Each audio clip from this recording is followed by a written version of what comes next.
Osun State Independent Electoral Commission announced that it will inaugurate a high-level certificates and documents verification committee for candidates vying for local government and councillorship positions on Monday, with the aim of ensuring a credible exercise. The press secretary to Ossiec chairman, Mr. Omoniyi Badru, made the statement known in Osogbo. He said the committee is expected to be inaugurated by the chairman of the commission, Barrister Hazim Abioye, at the commission's headquarters in the testing ground area of Osogbo. According to Mr. Badru, the certificates and documents submitted by candidates from various political parties contesting for the chairmanship and councillorship positions in the next year local government elections will be verified by a 15-member committee headed by a retired senior staff member from the National Population Commission, Alhaji Abdulatif Olayanyu. The statement added, the committee is expected to be co-headed by a retired banker and a fellow of the Institute of Chartered Accountants of Nigeria, Mr. Kazim Adeniyi Olatokun, while a legal practitioner, Mrs. Iyabo Olaniyi, will serve as the secretary of the committee. Representatives of the Osun State Internal Revenue Service will also serve on the committee, while the secretary of the Osun State Council of the Nigeria Union of Journalists, Comrade Adeyemi Aboderin, will represent the union on the committee, he concluded. Ndamzi, what do you make of this move by Ossiec? Yes, thank you very much. First of all, we'll look at the qualification of the persons the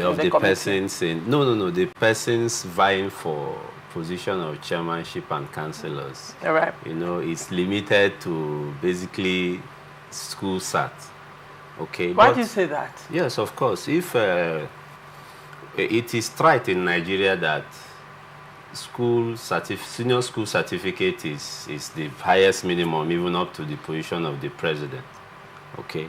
So it's a welcome development that the commission in Osun is thinking in this direction.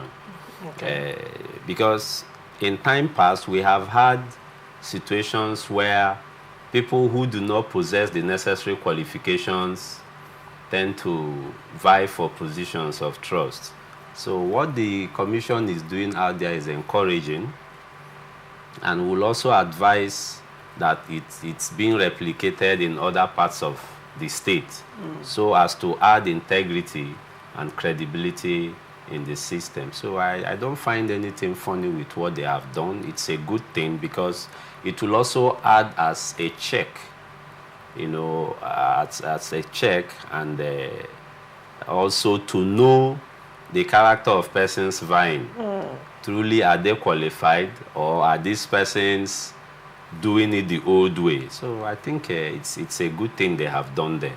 All right. Jamala, do you see this making any difference? You know, in Nigeria, so many beautiful policies. The implementation, at the implementation stage, it becomes an issue. Do you actually see this flying, and do you see it making any difference? Choma, at least first thing first, for them to have come out with this initiative is one that we should give credence, kudos to them. Is like my senior rightly said, is laudable.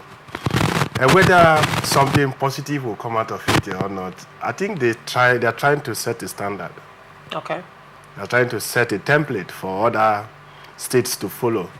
Yes, again, my senior rightly said, the qualificational requirement to contest an election in Nigerian Constitution is not even, I don't know, because the decision of in Supreme Court gave respect to Buhari saga, gave the interpretation of attend, the Constitution made it to say attend standard 6, okay, or its equivalent.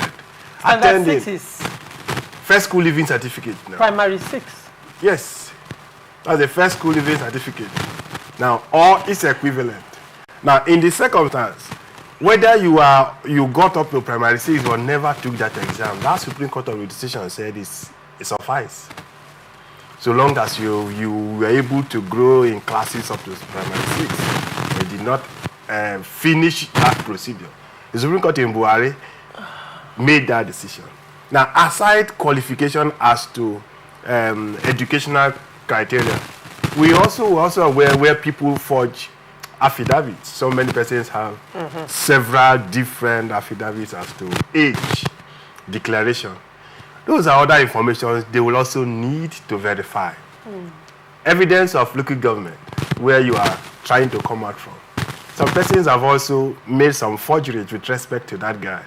So these are some of the documents, and maybe more, that the committee will be saddled with the responsibilities of verifying those informations. Are they true? If they are true, then this one can go.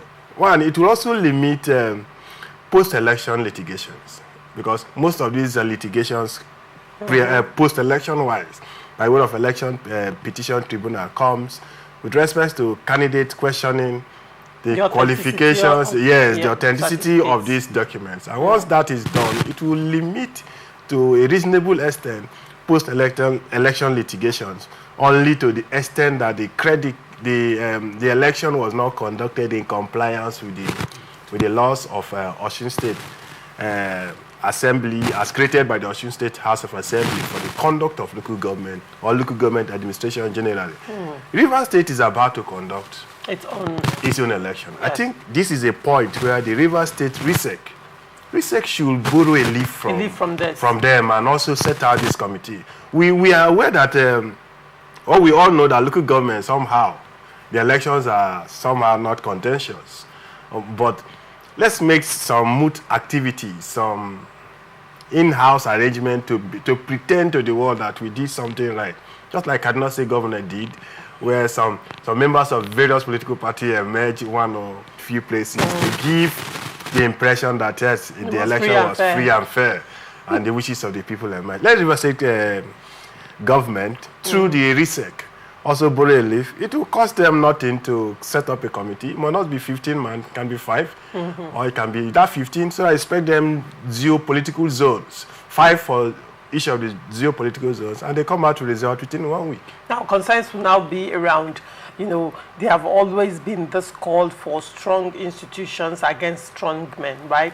And according to a lot of analysts and Nigerians, they are of the opinion that what is rife within Nigerian political firmament is strong men against weak institutions. Now, when you look at the state electoral body as it is, it's usually influenced by the executive of the state. Now, even though the Ossiec in this instance is coming up with this certificates verification committee, what is the guarantee that to a large extent it still will not be influenced by strong men and vested interests? The truth is, for every institution we see today to celebrate as being strong, it's been manned by a strong man. Okay. No institution on its own is strong. The letters that created that institutions are not the ones manning the institutions, but strong men, willed men, sitting there to enforce the provisions of the law, guiding, regulating their conduct in that institutions. That is on one hand. Yes, the executive will always have the way of influencing, but there are certain information that sometimes the executive too are not aware about a particular candidate. And if these informations are brought bare before the executive, the court will also always say, my hands are tied. I am willing to help you, but as it stands now, I cannot help you because of so and so. Courts in Nigeria, you mean? Yes, courts in Nigeria. Interesting. Yes, they do say my hands are tied. Okay. Sometimes they want to help remedy a particular situation, but because of the law, they find themselves regulating their decision with respect to that particular case. Particularly when the matter is overwhelmingly clear. Yes, they will just tell you our hands are tied, and there is nothing we can do. The law still remains the law. That being said, Larisha, the truth is, when the executive are made to know about a particular dealing, information about a candidate, I may be anointed in my local government to go for local government chairman. If I have been previously convicted, and that conviction has not been removed, only to be anointed by whoever is in charge of my local government, sending my name to the governor, this is my candidate for the local government council, and an information gets to the governor to say this guy is a previous convict, what would the governor do in the circumstance? Now, in a situation where the governor himself The candidate is the anointed of the governor. The governor will not have that clear information and still go ahead to anoint that governor. We live in a we live in interesting. The governor will not. No, I have not seen any political. Even when this woman, in Nigeria, we've had a case of someone coming from the prison to the government house. That one was given the highest level. Was given a presidential pardon. Presidential pardon. Yes, there is a pardon. There is always a caveat. There's always called a provision out of it. Yes, it was given a presidential pardon. Doesn't take away the fact that it's known even on the international scene. No. Once you are given, once convicted, and you are given that pardon, it's clear. Yes, it's the grace. It takes away. It's in a law that you were never convicted. Interesting. So that was the issue you are bringing about. The presidential pardon covers the sins of the past. So he's starting afresh, a new man. So if the governor is aware of those information and goes ahead to do that, the courts are there. All right.